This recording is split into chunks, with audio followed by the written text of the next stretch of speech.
Boom. Welcome to the Oh, edit that out. Welcome to the podcast. How you doing, Jimmy? doing fantastic, Noel. How are you? I'm excellent, sir. Back here with Big Jimmy Kennedy. It's been a crazy week, huh? Yeah, man. But we started out well. You officially named me your EP, executive producer. So Exactly. glad to be part of the team. And yesterday was Cerebral Palsy Awareness Day. So it's a good thing that I've been able to use this as a platform to advocate for people with disabilities, especially cerebral palsy, and it's a good thing to be involved with this, man. Good for you, brother. You're gonna inspire a lot of people, man.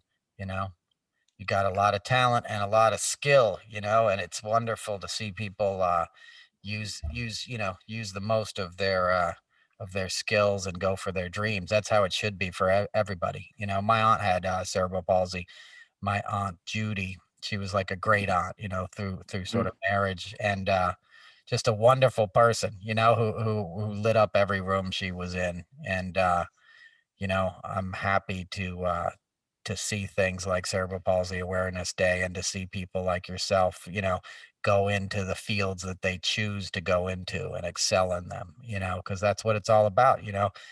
As I said, to you before, like America, what makes it great is everybody getting the opportunity to do what they want to do, and to like realize their dreams, and to use their skills. The problem, I think, with a lot of the xenophobia and a lot of this anti-immigrant stuff is that, we're denying people an opportunity to be their best selves. When you demonize a people that are just trying to come into this country so their kids can get, maybe a better education than they could get at home, or maybe have a safer environment to grow up in. That's so they can be who they're supposed to be. Those parents want to provide those children with a life that they're in danger, back home of having, and how can you deny that? America should be like, we stand for that. That's what we're supposed to be in the world. We're supposed to be a sort of a beacon of hope, and a place you can come and reinvent yourself and work hard and strive, and pass dreams on to the next generation. That's what makes this country great. And we've lost sight of that. The last political party was all about, make America great again, which means make it the 50s again, and you Exactly. right. You saw him down on the border wall, doing a photo op, Ted Cruz, in his flak jacket, Lindsey Graham. I called it Apocalypse Chow. Yeah, full metal jackasses for me, man. Just cosplay, trying to keep their constituents happy with the camo. These folks watch Duck Dynasty. It all looks the same to them, right? Exactly. Yeah. They're in the bass boat patrolling the border. And it's like, I heard that actual part of the Rio Grande they were on is like where people water ski and everything. It's like a vacation area. It's not even like some dangerous, border. And it's insane. They're just trying to gin up racism and xenophobia and this anti-immigrant fervor, creating something that doesn't exist. Like, there's no crisis now any more than there's been a crisis for the last 10 or 15 years, and that's a crisis because, these people are fleeing countries that we screwed with forever. Mm-hmm. We're the ones who, like, it forced our imperialism on Central America when I was a kid in the 80s, and we're paying the price for that now. We were more than happy to like prop up dictatorships when it served our interests, but the fallout from that is these countries get taken over by gangs and, crooked politicians, and then people don't get a fair shake at life, and now we're demonizing them. It's just, it's disgusting. One senator, I saw this quote. It was, he was addressing the press with that, and he was saying meth used to be homegrown. Like, that's like, it's a good thing that meth is being grown at all. Like, we don't want the cartels meth, we want domestic meth. That Love that. no. He said, our meth was only 30% pure, and now it's coming in like 90% pure. Yeah. Exactly, like, exactly. He's Yeah, what advocating for homegrown meth. I But mean, well, continue. Well, and also Senator Mike Braun from Indiana is also down there. And as far as domestic news for the state of Indiana and Indianapolis, who's hosting the entire March Madness tournament, our governor just announced that the mask mandate is going to be lifted on April 6th. So, with all the people traveling into the various games in town, I would expect our numbers to just skyrocket with the amount of people that aren't usually here. It's a poor decision from government standards. Man, that's horrible. It's going to start skyrocketing everywhere again, I'm afraid. Those spring break images down in Miami, like that was terrifying. Eastern Ontario, it's a different country, but it's North America. Hmm. Like they're suffering, they're getting shut down again. Parts of Ontario are shutting down. Like we're not over this thing. And I was in New York City most of this week, and most everybody wears masks in New York City, but you can see like people, breathing a sigh of relief for the vaccines being available and everybody's getting vaccinated. And that is a good thing. But like Thursday night, it was nice out, and I was on the Upper West Side, and like every restaurant was packed. It was just like I couldn't even walk down the sidewalk because so many Mm. people were waiting around for tables. And they're in these big groups, and they're dining like with no masks. And the funny thing is, like in New York, because they outlawed, indoor dining, that they all these restaurants built these like shelters outside, which are basically inside outside. It's an even smaller environment with no ventilation. Like you're in a thing that's framed by two by fours and like hard plastic shells, and you're sitting right across from somebody. So I'm afraid it's gonna rise again everywhere. It won't be the same things, we saw earlier this year, but we're certainly not out of this thing, and we shouldn't be letting the foot off the gas in terms of trying to flatten the curve and be wise about it. Yeah, I mean, the town that I'm living in, several folks are walking inside. One, I was at the gym earlier, and one guy didn't have a mask. We're a year into this thing. We shouldn't have to remind people that a mask is encouraged. In order to at least demonstrate to your fellow American that you care about them and you don't want them to get sick. But virus fatigue is a real thing. And thankfully, Joe Biden has made the United States the leading country when it comes to vaccinations. But God, imagine if 45 ended up staying in office, where we would be as far as the development of the vaccine. Yeah, Yeah. we'd all be dead, Jimmy. Yeah, man. That's, the thing that's really scares me, what would have stopped Trump from sending the military out and excavating all the people that he doesn't want in the Nothing. country, or Oh, trying to institute like people with disabilities for me? What would have stopped him from establishing like a merit test for people with disabilities in order to vote? And you have to get a certain percentage of the answers right. Like that's where I felt like we were headed. yeah, well, your instincts were correct. I mean, he's very much not just an ableist, he's an anti-disabilities guy. He always has been. I've told you before what he called Marley Matlin, when we were doing the Celebrity Apprentice. And he also, and I told you the story about in his building, how he didn't want to have blind people living in his building. He got in an elevator one day and was like, "What are these bumps right here?" you know, and the person, the construction guy was like, "Oh, those are Braille." And he's like, "Blind people aren't going to be living here. Get them off of there."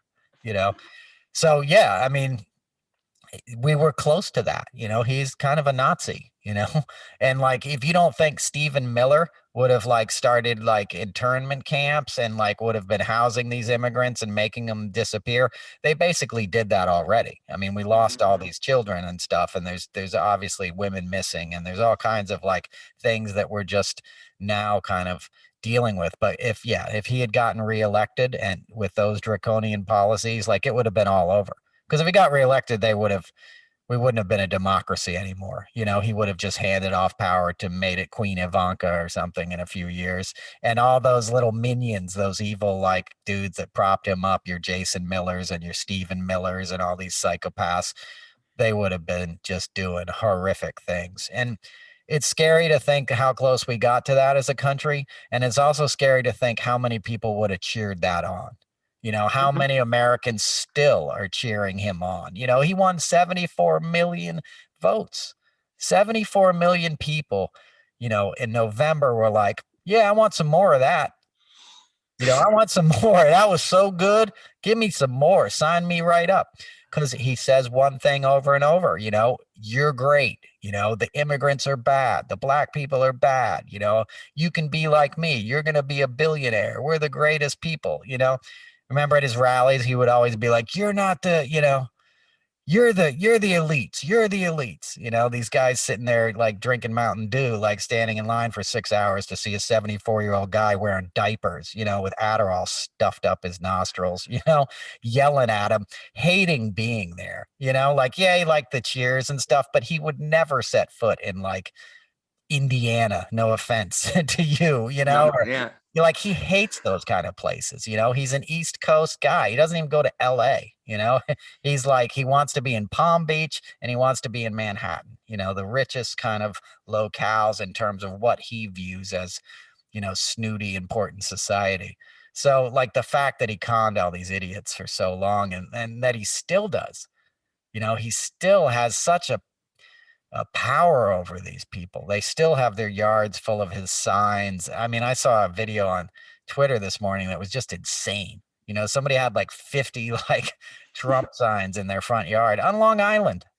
And I see the cars every day. I drive into the city. I see these pickup trucks with Trump bumper stickers. Like, man, if I was say I was into this guy or whatever, after January 6th, if I had a Trump bumper sticker, that thing would have been coming off at night. Like that, the evening, I would have snuck out of my house in the dark and taken that freaking thing off of my pickup truck so quick.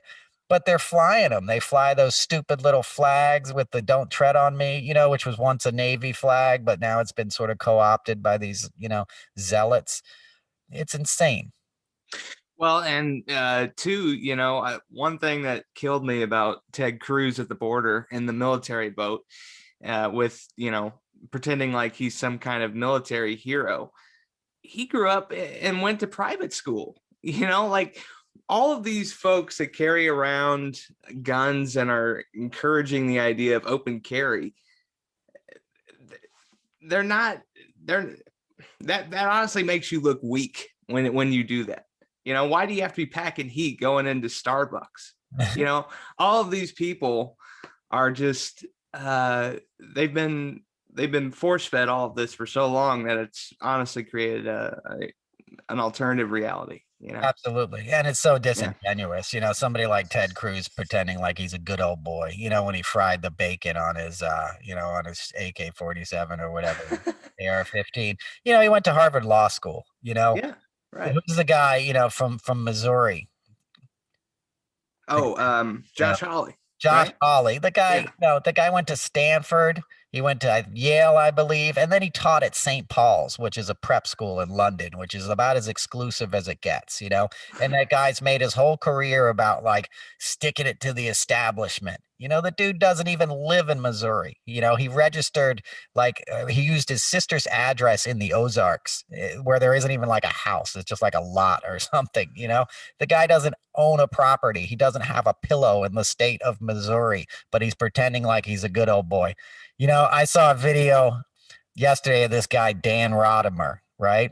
Yeah. And he ran for Congress, I believe, in Utah and lost. But like when he was in Utah, he did a video and he's sitting there with his kids. Maybe he was a Mormon or something because he had like 15 kids around him and his wife.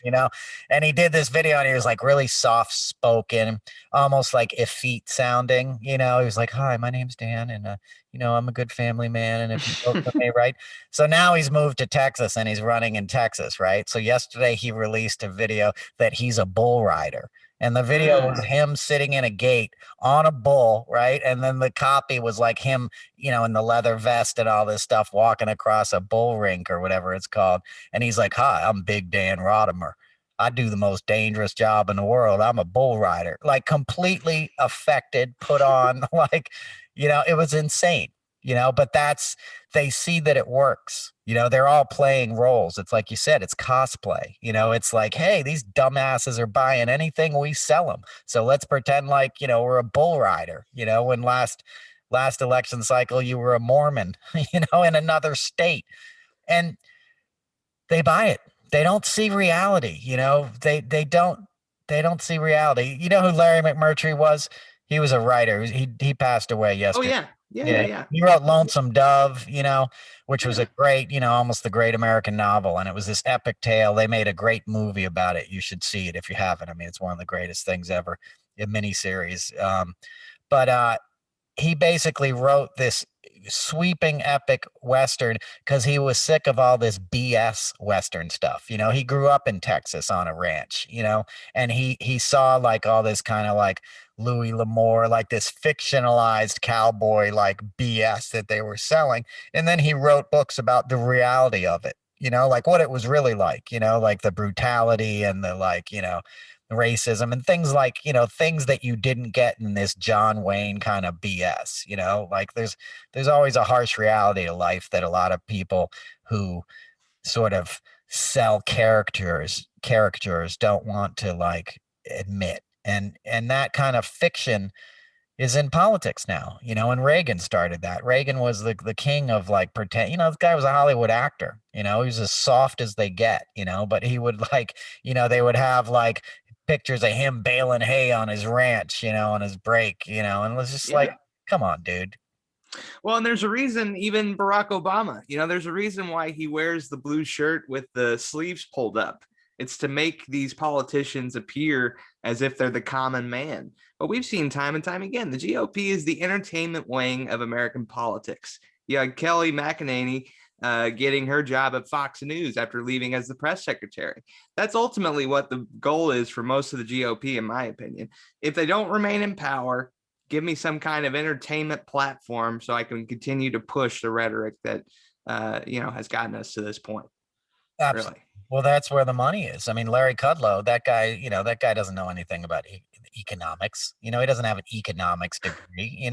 He was my neighbor in New York City for like 16 years. He lived in the building right next to me. The guy is like a freak, who was like, had gotten his life back together and was sort of walking the straight and narrow, and then took a job for Trump and clearly is like drunk again and using drugs because that guy's out of his mind, but he's a con man. He was out there like a used car salesman, slurring his words on Sunday morning talk shows, like giving these optimistic economic, we should cut the taxes. Like that's what he was saying in the middle of summer when nobody worked in 6 months. This guy's a charlatan. He was a drug addict and a drunk, who got sober for a while and isn't anymore. And that's his business. But I've known him both ways. He used to smoke crack on my block, like before he got sober, like literally, so he basically like said a bunch of lies for Trump for 4 years. He knows Trump's a con man, but he wanted a piece of it. Went down there, did it. Now, the day like after Trump left office, the guy's back on Fox News with a show, or Fox Business or whatever. Yeah. It's all a scam. And that's why Trump was doing it. Trump was running for president because he wanted a network. Like he didn't think he was going to win. He didn't know how good Putin was at cheating. He thought he was just going to like raise his game and then start his own version of Fox News or something. He didn't know behind the scenes, that Jared had been doing all this micro targeting and like that they were actually winning these people over, by all this Russian disinformation that they're sending on Facebook to all these guys in Michigan and Pennsylvania and stuff that had voted for Barack Obama, but that like worked in a factory and owned a gun and stuff, and they were able to find these guys, target them with Russian disinformation, and it worked. Because these guys, anybody's susceptible to that. You or me could fall prey to that. Like Mm-hmm. psyops is real, dude. You see it there, and like you think you stumbled upon it yourself and you read this article and then you tell your buddy and he's like, yeah, it makes sense. And it gets into this cycle of self-perpetuation, and it works. So that all worked on Trump's behalf. And that's why if you saw like the night he got elected, he looked shocked. Like Trump looked as scared as anybody. My buddy was in the room there with him and it was like, he wasn't like, yeah, I just won. He was kind of like, oh shit. Like they're going to find everything out because anybody who knew him was like, why would you be running for president? That'd be like a Coke dealer trying to get on a plane with a suitcase full of drugs. Like, you don't want that kind of scrutiny, dude. You're as shady as it gets.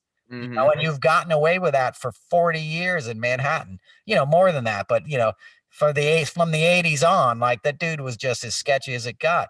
But he won, and he broke the country in many ways. Biden is rebuilding it, but the kind of thing he did, like it doesn't get out now in a generation or two. It takes a long time to re-educate people. Well, I had a theory about why Trump ran for president. You just let this bounce off of you. One reason that I thought he may have run was that he wanted 24/7 security and the criminal exemption of being president. When you're president, you can't be criminally charged. I mean, was that part of it? The 24/7 security?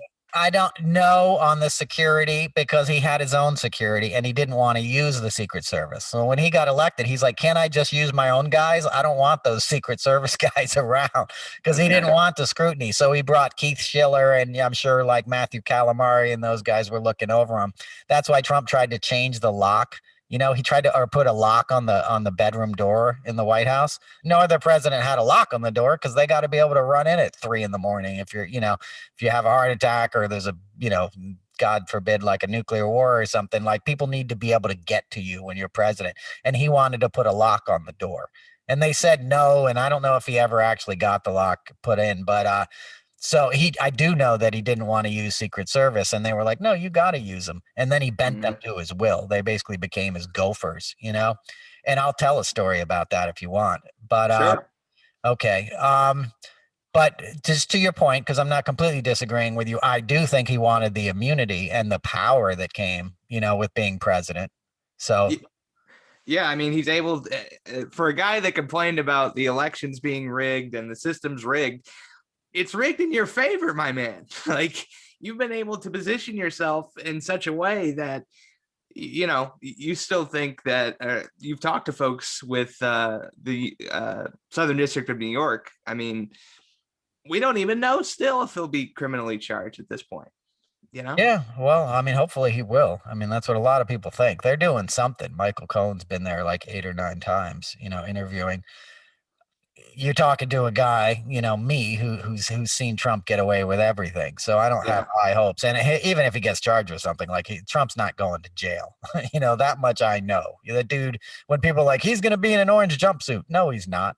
He'll be able to tie that stuff up for years. He's 74 years old. Like he'll be able to, when you're wealthy in this country and you can afford lawyers, like you don't go to jail right away. You go to Yeah. jail right away if you're an African American woman and you knock on the governor's door when he's signing away your voting rights, then you go to jail right away. And that woman is facing 5 years in jail. She's a state representative. They charged her with a felony. If you remember this summer, there was a famous image of like an anti-masker who went into the Georgia State House and started screaming in the state troopers' faces. And they just stood there stoically. And there's an image of a white man with just rage on his face and a big open mouth, 6 inches away from these troopers, these state Georgia cops, with their masks on.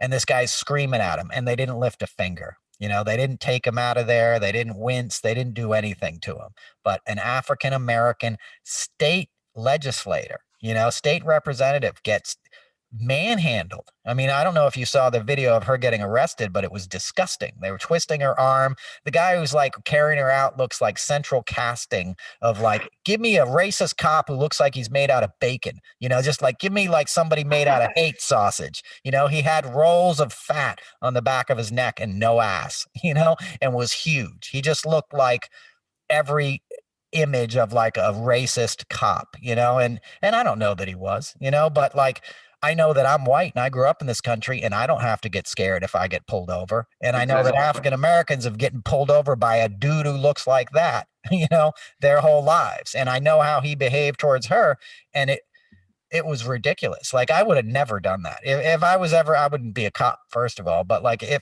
not that there's anything wrong. I have a lot of friends who are cops. It's just look at me, no one's Yeah. asking me to be a cop, even though I was actually involved in a lot of security stuff in my job. And I worked with the Secret Service all the time and stuff like that. But and I admire law enforcement, when it's done right.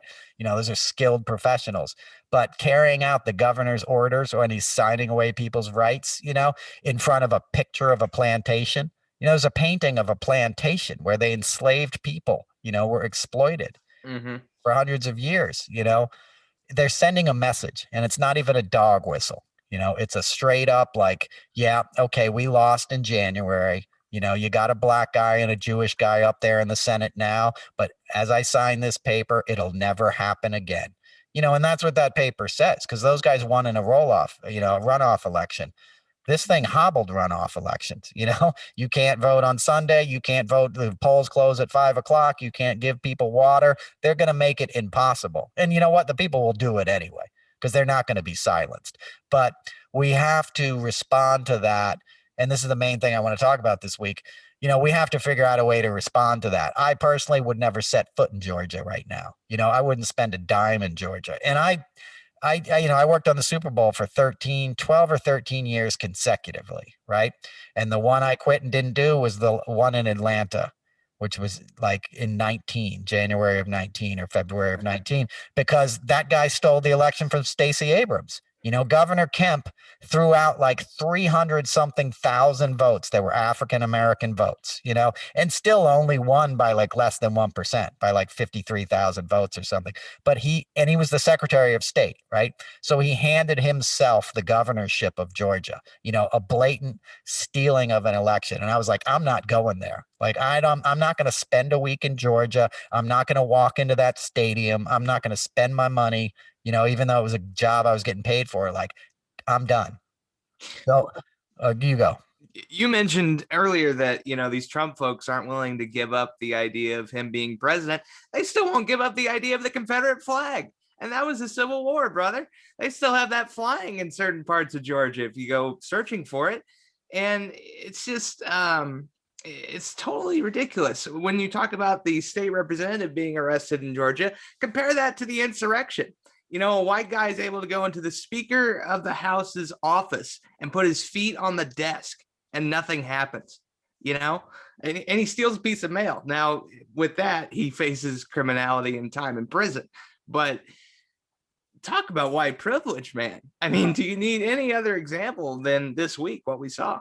Absolutely. And that guy you mentioned, I think he's from like Alabama or something. And Oh, yeah. wherever he's from, right? Like, he also had like an electric cattle prod with him that day, right? So when he made it home, like, he walked out of the Capitol, was giving interviews on like YouTube and stuff. He wasn't like hiding what he'd done. He stole letters and things from Speaker Pelosi's desk. But when he got word that he was gonna get arrested, he got a call from the sheriff in like whatever town he was in. And I think it was Alabama, but wherever he's from, they all kind of run together, don't they? Alabama, Louisiana, Mississippi, it's all, Georgia. It's the same kind of thing. And I love people in a lot of those states or most of those places. Like, I've toured all over those places. So I'm not completely trying to diss you, just a little bit if you're from there. But so, and I'll tell stories about that. When you do a show in Mississippi, they surround the venue with cops. It's the most hard ass kind of backwards thing. Like, like you have to hide on your tour bus because you're afraid that these like cops are going to bust you for having weed or something. We literally have our crew like hiding and warn everybody, like, watch out. These dudes are here to like bust heads. Like, it was bizarre because it was, Crosby, Stills and Nash or Jackson Brown, these liberal hippies coming to town, they kept an eye on us.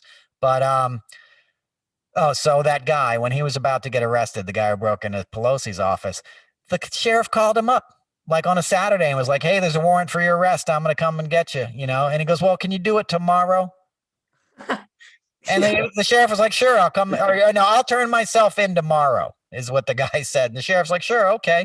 So they let the guy turn himself in. Then he goes and turns himself in, and they're asking him about his weapons. He goes, "I'm not an idiot. I got rid of everything in the house that would have been evidence."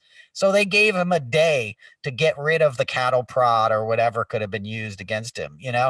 Like, that's how it is. It's, it's like you saw with these kids who get arrested. We had another shooting since the last time we were on in Boulder, and the guy's like gets walked out. I mean, it was, I guess, a Middle Eastern guy in Boulder, but like, we go to back to Georgia again, a week and a half ago with all the anti-Asian things, and the cop is covering for the shooter. Like, well, he just had a bad day. I don't think it's racially motivated. Really? There's like 3% Asians in Georgia, in Atlanta, right? So he just happened to kill 8 people and they all happen to be Asian women, right?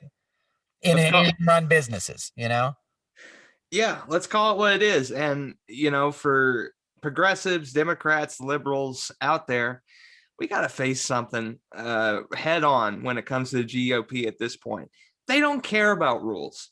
We think that the rules exist. They do not care about the rules. And if the rules don't tend to favor them, they're going to pass laws so that they do favor them. That's what we saw this week in Georgia. You know, we are becoming increasingly more of a fascist country by the day, and we Absolutely. have to be aware of it. Absolutely. Well, we're not out of the woods. I mean, we got a chance to like escape, this, we got we slipped the noose. Let's just put it that way. We sort of slipped the noose for a little bit, but we have to figure out what our next move is. And, we have to, and Georgia is a great example. Like we have to talk to Stacey Abrams. We have to talk to the people on the ground, the activists down there, the African-American women who delivered us that last victory, and men. We have to ask them what they want from us, but we have to take action. I said on Twitter, like, I'm not, as in this conversation, I'm not going to spend any money there. Doesn't mean I'm calling for a boycott. I want you to tell me what we should do, but you better do something quick, because you're not just going to like, all right, we'll just get out the vote in 2 years, because it ain't going to work that way. You can't just show up and hand people water bottles. The malfeasance, like you said, they're not playing fair, and we can't wait around. And I think you have to put pressure on the big companies. Atlanta's a hub of corporate, interests. You got Coca-Cola, which was a racist company in the beginning. Coca-Cola didn't market to African Americans, when they were founded. That's why Pepsi came about, because Pepsi started marketing to the black communities. Coca-Cola wouldn't deliver to black communities. They literally would not sell the stuff to black Mm-hmm. people. It was seen as a middle class, white middle class, and upper middle class beverage.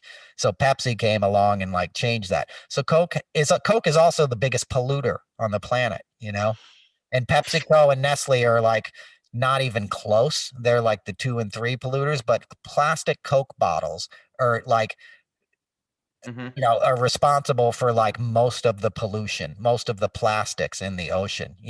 There's a thing bigger than Texas floating around in the ocean that's basically Mm-hmm. Coke bottles and single-use plastics. So Coca-Cola hasn't done anything really good for the world. The product they sell gives you diabetes, it gives you hypertension, it makes your teeth fall out. It's sugar water, it's poison. I know people drink it and it's part of life, but it ain't good for you, right? So it's not good for you. It's not good for the planet, but you've made a fortune off of it anyway, right? So now's your time to step up. You have the franchise in McDonald's, right? Coke exclusively, is sold in McDonald's, right? So you got Mm-hmm. to do something. You got to put some pressure. You got to have people say, we're not buying Coke, and that's happening. People on Twitter are like, boycott Coke. That's how you have to do it. You have to act now. You can't wait for 2 years. You can't wait for people like to start making videos like, get out the vote, raise money for Georgia. Like, you got to hit them where it hurts. So you put so much pressure on Kemp that he has to revisit what he signed into law. He has to do something about it. They're making a fortune in tax, or in money, because so many people are filming in Georgia now. It's like the capital. Like more shows are filmed in Georgia than in LA. So, hit them where it hurts. Take action, because you don't have time to waste. You can't, because look, it's been what, like Biden took office at the end of January, right? We're in the middle of March. It's like 6 weeks, right? 6.5 weeks, 7 weeks. And look what's happened. Look how hard they're punching back, you know? So we have to do the same thing. We're not doing photo ops down at the Rio Grande, but they've manufactured this crisis, right? Which is sucking up all the airwaves, and the liberal media, you know, eats it up. Every talk show last week was about the border crisis. There's no freaking border crisis, any more than there has been. There's not a stupid wall going up. We're dealing with the waste and fallout of 4 years of idiocy. So Trump could get money on the back end from construction workers. In January, he was racing to get sections of the wall built before, like, he left office. So in like Coronado National Forest and all these places, like these beautiful forests, there's now images of a wall, like just 75 feet of a wall, like nothing else on either side of it, just a random chunk of wall in the middle of a huge open desert, where nobody crossed anyway. But he was rushing to get that stuff done before he left, like a wall that'll, an incomplete just section of border wall, spending that money while people were dying, while people hadn't worked in a year, where 500,000 Americans over had perished. And this guy's worrying about these little ego chunks of wall to the last second, running out the clock. He was getting some money on that, Oh right? yeah. He was getting kickbacks from those construction companies. So he had to make sure they built until the 11th hour. Well, and the other thing too that the GOP has been complaining about is that Joe Biden didn't hold a press conference. Well, he held a press conference and there wasn't a single question about the economy, about COVID, the real stuff that's affecting average Americans day to day. They just tried to create a soundbite that they could use for, their 24-hour news cycle. Part of the problem is that people are intertwined in their own cocoon of information. If the 24-hour news cycle went away, MSNBC, Fox News, CNN, and we just had an hour a day of news, we would be more united, because then you can't perpetuate that over and over and over, and it just gets ingrained into your head. That's part of the divisiveness we see in our country right now. Yeah, well, that's a good point, man. And when I was growing up, like there was just the nightly news. You basically, CNN was around, but like you just watch the nightly news. That's where people got their news, and everybody got the same news and it was vetted, you know. Mm-hmm. And now it's not news, it's, clicks, it's designed to like aggravate you. And Fox News has taken it to an extreme, but you're right. And that press conference was not the finest hour. I know some of those guys that cover the White House, and I've known people have done it in the past, and it's a tough job, but they did not rise to the occasion. And I think that's, I think everybody admits that they definitely dropped the ball, and some of the questions were just inane and stupid. And I do think Biden should have called on the Peter douchebag or whatever his name is, just to not give him the satisfaction, because Joe could have eaten his lunch, But and the guy was complaining for 2 days because his mom probably spent 4 hours combing his hair just right before the press conference, and he didn't get to read from his binder, But you can't play into it, you gotta go at him, Well, hard. isn't his dad on Fox and Friends? I mean, His that's dad is yeah, I believe so. The guy with like the straightened hair. I can't think of his douchey. Is that Du- seriously Du- his name? Ducey. His name is Ducey, like dropping. Okay. Yeah, I believe his dad is a co-host on Fox and Friends. And the media is a small group of people, and that you do have to have certain qualifications, and you can skip certain steps depending on who your parent is or who you know. But yeah, I believe that his dad is on Fox and Friends. So, but yeah, it's pathetic that we've become this divided, and folks are just willing to stay on Fox News because that makes them comfortable. I got news for you, folks. News isn't supposed to make you feel comfortable. It's supposed to be news and be facts, even if you don't like it. You know. It's not, Fox News obviously isn't news. And I know people who work there who were genuine reporters, that came over from the local affiliate and ended up at the network level, Mm-hmm. that are miserable because it is all just this, Sean Hannity and Tucker Carlson, another elitist, another guy who's acting like he's, a man of the people. Like now he's got a new show. I guess he's going to go out like hunting and stuff like that. It's like the dude is a Stouffer's heir, like Yeah. his stepmom owned Stouffer's, like the fast food, the whatever, the frozen dinners, hungry man. But, Yeah. it's so cynical because all those guys, I saw a clip of like Sean Hannity going after Seth Meyers, like Seth Meyers, you scumbag, blah, blah, blah. Like Fox News is across the street from Rockefeller Center. I don't think people in the rest of the country realize how small media is in New York, and obviously now people are kind of broadcasting from home still a bit, but, in normal times, like they're across the street from each other. It's literally a diagonal to Fox, Fox headquarters, Fox Court building, where the New York Post is published and where Fox News. It's right across the street, it's across the Yeah. street from Simon and Schuster. Like all media is controlled at a corporate level in a very small demographic. And the Trump story was like a local story. I live on the Upper East Side. Like, as I said, Kudlow was my neighbor. Trump lived down the street. Jeffrey Epstein lived down the street. All this stuff was like a very local oriented thing, and that's where the cynicism comes in because, Sean Hannity isn't a man of the people.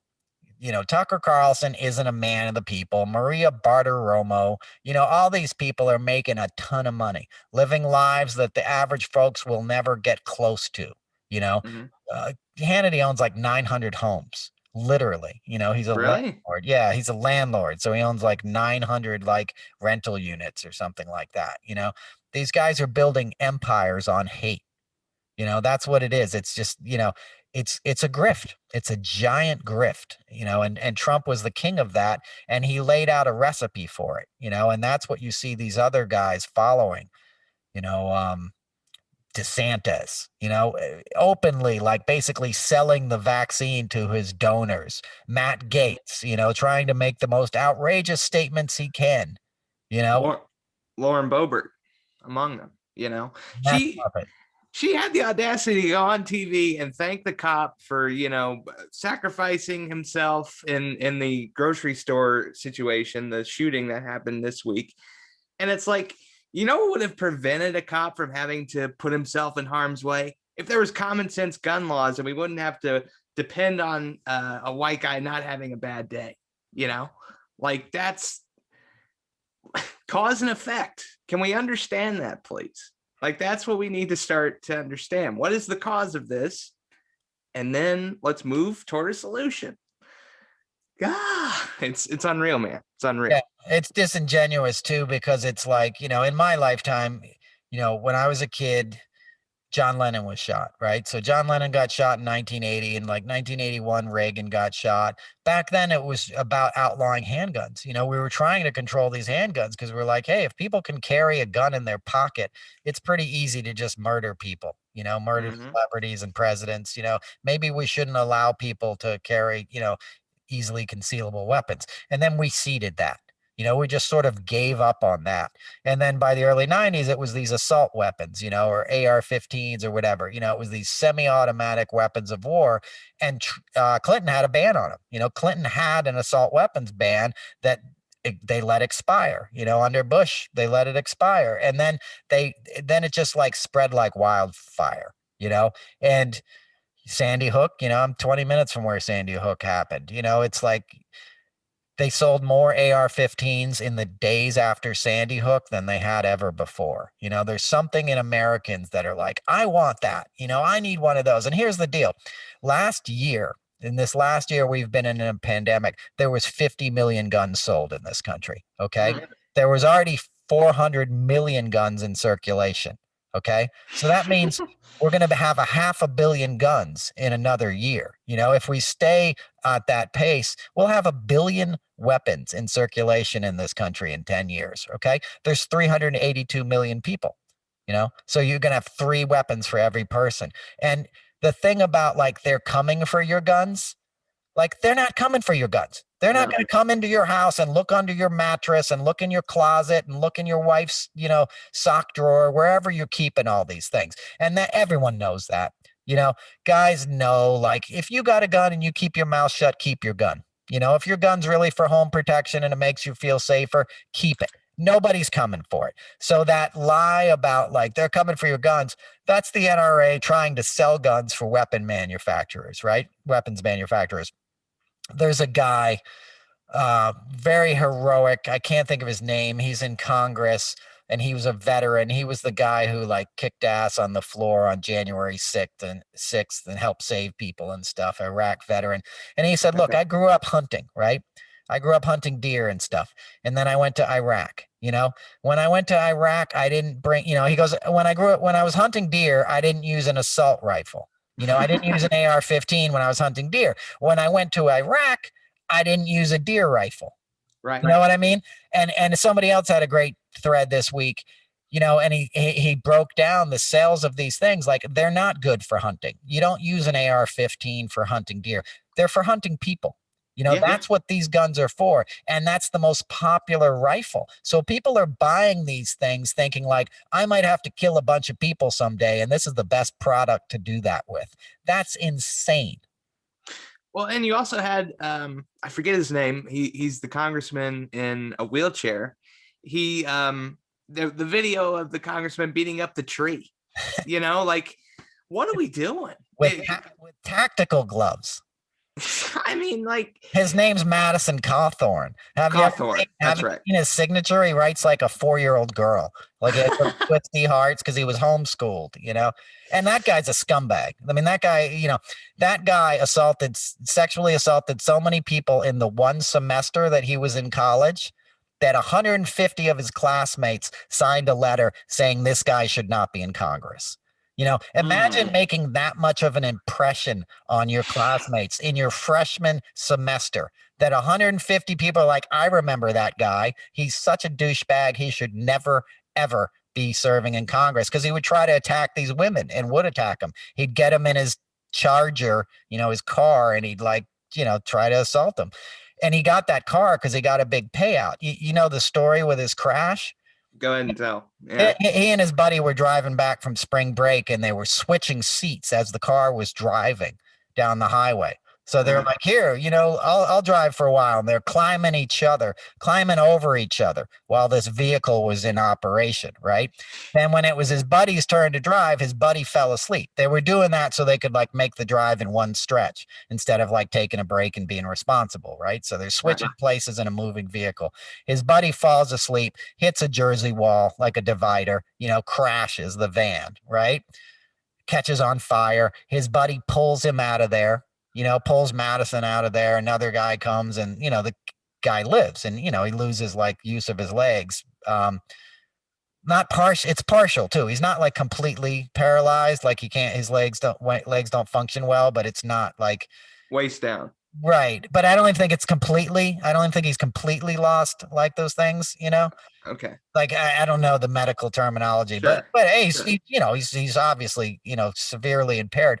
But so when he starts running for Congress, he goes to like a fundraiser thing at a church, and he lies, and he goes, my buddy left me for dead in the car. He left me in a burning car, and Jesus saved me, and that's how I escaped. Right. So he lies about what his buddy did. Then he sues his buddy's insurance company and gets this settlement of millions of dollars, and that's how he's buying the Dodge Charger or whatever that he's assaulting girls in, and all the fancy shotgun, fancy rifles and everything that he has, assault weapons, right? And all the military cosplay. And he still has a lawsuit against the insurance company. So he won bad faith lawsuit. Now he's got another lawsuit for $30 million against this company. And he was at fault. He got paralyzed because his buddy fell asleep driving. There was nobody's, it was like, it wasn't the insurance company's fault. It wasn't like the faulty car, it was his behavior and his friend's behavior.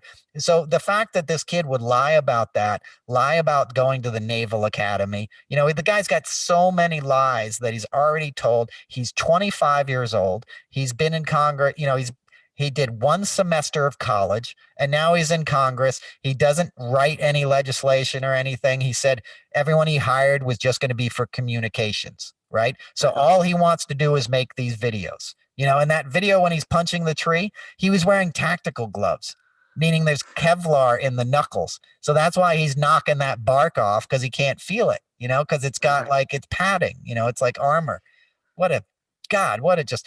What a horrible person, but a perfect example of where we're at as a nation. That a guy like that could get elected over a decent guy. He beat a real veteran for that seat. And he's gonna be almost like the face of the Republican Party. He's like, they love it. They're eating that shit up because he looks like a Nazi. He looks like Aryan youth. And he went to Hitler's vacation home. One more thing I'll add to my rant. He literally took a trip to Germany with his winnings, from suing a bad faith, lawsuit. He takes a vacation and goes to Hitler's vacation home.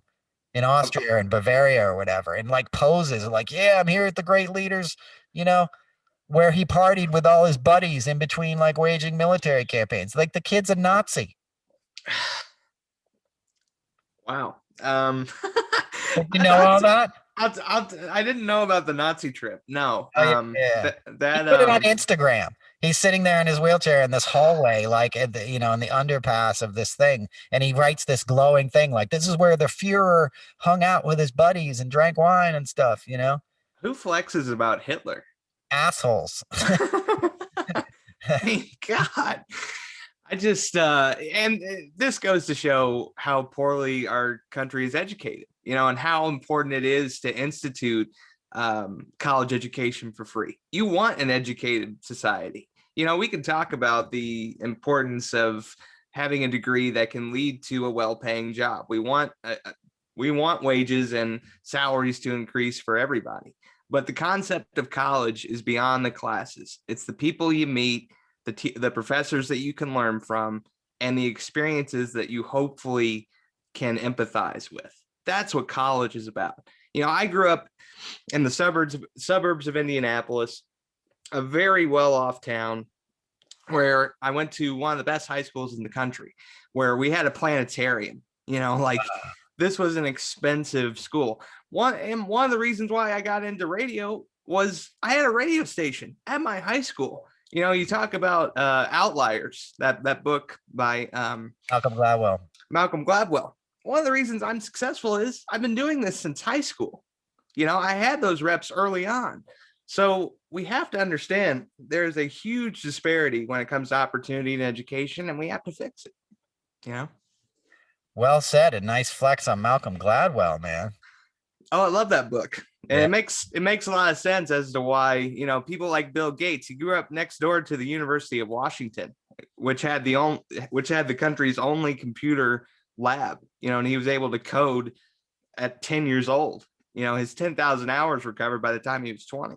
I know. That's amazing. I grew up hanging out on the University of Maryland campus. My uncle was a student there, and I would get to go to the dark room. He was into photography, and I would just get to go to the student, union and like use the dark room and everything. And Yeah. there's a lot of, I went to school with a lot of kids of professors and graduate students and stuff. And unfortunately, we've made, a higher education, like we've burdened, student loans are just insane. You end up spending your whole life paying off your interest, which I've been doing. I took out student loans in 1996. They still exist. I still just pay the minimum every month. It's insane. And I went to drama school. I went to a 2-year acting school in New York City. Like I can imagine these people, and I have friends that are in this boat that go to medical school and law school, that have 4-year undergrad and then graduate school. Guys, if you owe 100 grand, 150 grand, you're never paying it off. And you're also probably not going to buy a house for a long time. You're going to you're not going to buy that new MacBook. You're not going to do a lot of things. You're going to have roommates till you're 35 or 40. It's just unfair. You don't privatize government, student loans, and then they took them back, but then they gave exemptions, and the whole thing is just a mess that we'll do a whole episode on that sometime, because that's just a travesty. But back to Malcolm Gladwell. Yeah. One of the coolest things, Crosby, when I worked for Crosby, Stills and Nash, Crosby made up t-shirts for like some of the crew guys that he liked. I was a road manager, and I got one, and it said 10,000 hours. Mm-hmm. Now, guys he thought had like learned their craft, he sent out these things at the end of a tour. I still have it somewhere. It's pretty cool.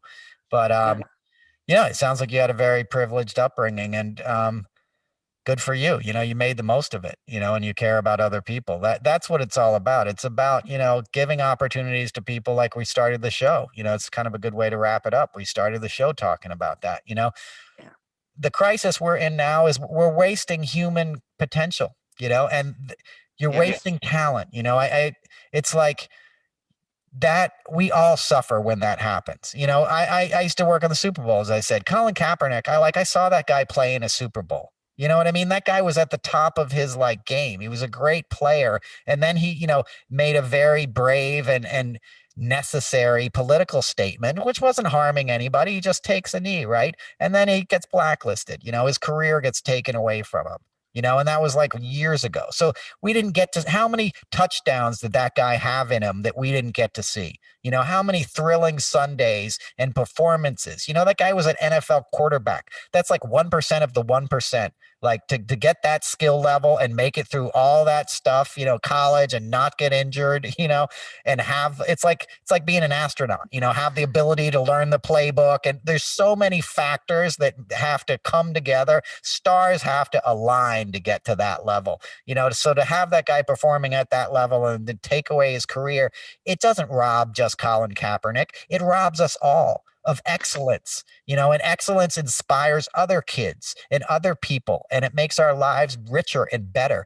And that's what we need to strive for as a nation. We need to wring every drop of talent out of our people, no matter what color they are, no matter where they came from or where they were born or what their parents did or what their last name is. You got something to give? We need your help. And now more than ever, because this country needs rebuilding.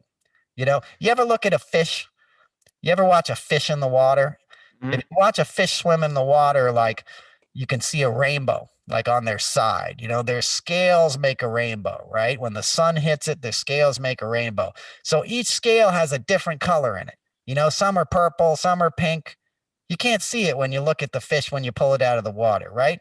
It just Yeah. looks all silver and scaly, right? But each scale has a magic in it. Each scale has like a hue that makes a rainbow when the sunlight hits it.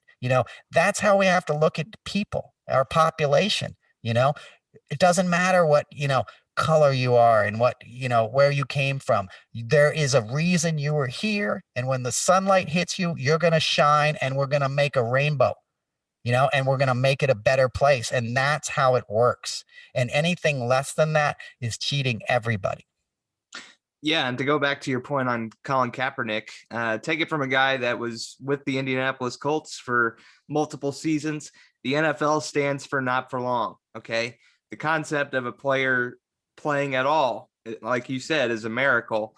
For Colin Kaepernick to have made a substantial living, good for him. But you tell me, what's more patriotic, kneeling during the national anthem or chanting "Stop the vote"? You know, like Exactly. that's the comparison we have, and we need to take a step back, look at it from the macro, and say what's really more of an issue.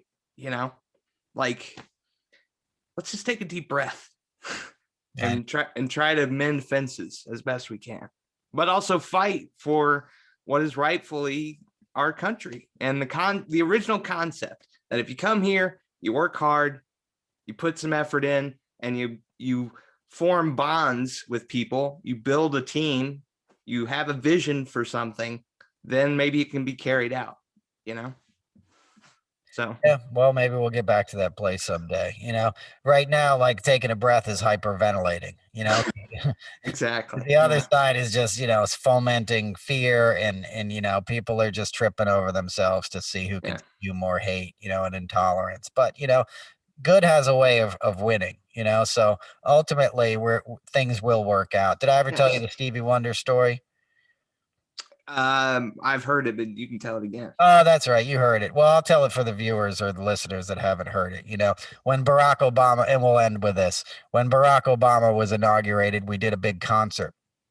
I worked on both of his inaugurations, but I also worked on this concert we did the Sunday, before before his inauguration. We had Bruce Springsteen and U2 and Stevie Wonder and, all these guys were playing, and there was a million people out on the audience, and I actually stood on the steps, when U2 was playing and President Obama was president-elect at the time, was there with his family and his kids, and they were all sitting behind me. And I look and Sharon Stone is sitting next to me or standing next to me. Hey, Yeah, all right. right. And then I look to the Yeah. right and David Axelrod is there, Biden's or, Barack's campaign manager. And I Right. turned to David and I said, hey, I just want to thank you for your part in all this, and I want to shake your hand. And he put his hand on my shoulder and he said, turn around. And we both turned around together and we looked down the mall at these millions of people, and he pointed and he goes, I didn't do it. They did. And Right. it was like this West Wing moment, it was like, oh my God, it was so profound. So that ended, and we went, Barack decided, he wanted to, Mr. President Obama decided he wanted to like thank all the performers. So we threw together this like ad hoc kind of meet and greet thing behind the Lincoln Memorial, this tent, right? And they were like, you can go in, and some of you, this my boss went in, and a few of us on the talent staff got to go in this room that was otherwise like Tom Hanks and Pete Seeger, like Wow. yeah, Yeah. it's Usher, and like Michelle Obama spoke, and I was like, man, she's even smarter than he is. Like she's even more formidable than he is. So I was like, this is great. Like she is amazing. And then he got up and gave a great speech, and talked about how the arts were going to matter in his administration, and everybody was invited to come play the White House and stuff. And then he was like, and I know y'all want some pictures for Facebook, so I'm about to get real busy, so now's the time. And then he hopped down and he took selfies with us all. And Wow. I'm standing next to Usher, right? And I got a friend there, and I'm like, all right, when he gets to me, I'm going to turn, you snap the photo. Like all I cared about was getting this photo. So he talks to Usher, and then he comes to me and he's like, hey, how you doing? He sticks out his hand. I'm like, I'm really good. And I just turn to make sure I get the photo, and he just kind of laughs and keeps going. Because I didn't take my moment to say anything profound. I just wanted the picture. And then I turned to Usher. I go, man, he's got the softest hands. And Usher's like, he does. Those are very soft.